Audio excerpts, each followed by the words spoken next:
وضعیت کشاورزی خیلی مطلوب ما نیست. چی امری داری؟ قصد کن بهت میگم.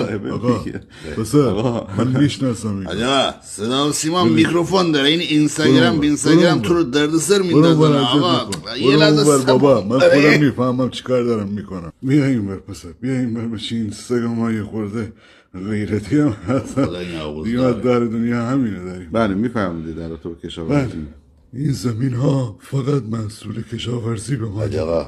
اینها برای ما ارزش هستن. یعنی از خدا اینا مخبر برن اینا اومدن تو رو بگیرن.